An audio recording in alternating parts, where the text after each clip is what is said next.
Siyempre, dahil birthday ko ngayon, regalo mo na sa akin yung 1,000 na yun.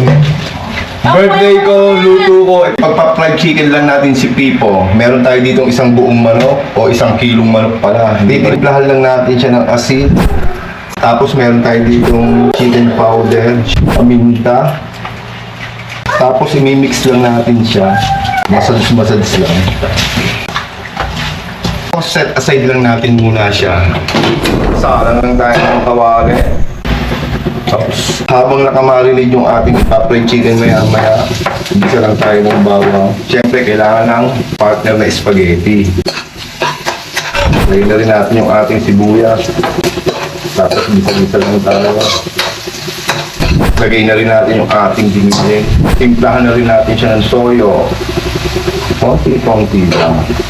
Siyempre, hindi kumpleto yung ating paggigisa kung walang paminta. Lagyan natin yung ating hotdog. Para special yung ating spaghetti, lalagyan natin siya ng mushroom. Pampadami ng sahog. Tapos lalagyan natin siya ng liver spread.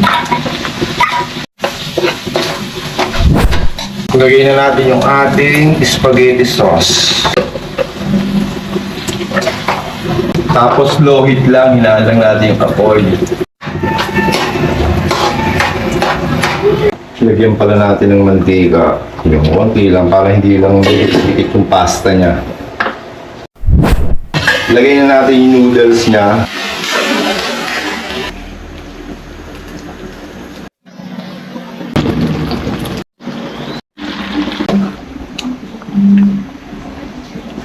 Siyempre, para maging masaya naman yung aking kaarawan, gagawa tayo ng gravy. Tapos gagamit tayo dito ng harina. Konti-konti lang yung lagay natin. Dagdag tayo ng konti.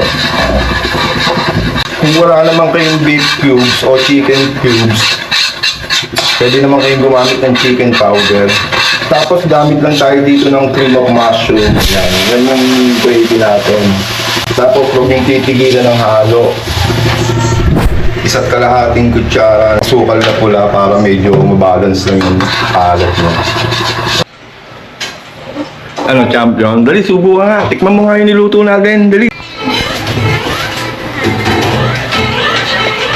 Tipo. Ano? Habang pinapainit natin yung mantika, haharinahin na natin to. Lahat na natin yan.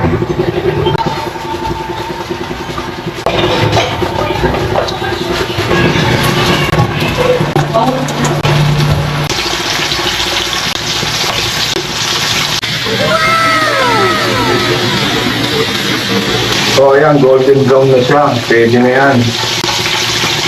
Oh, ang ganda oh. Ganda ng kulay. Napakaganda oh.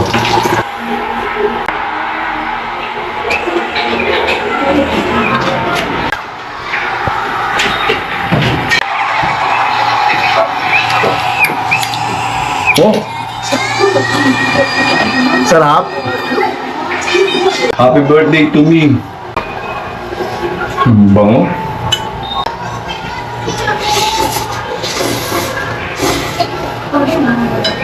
Ang sarap.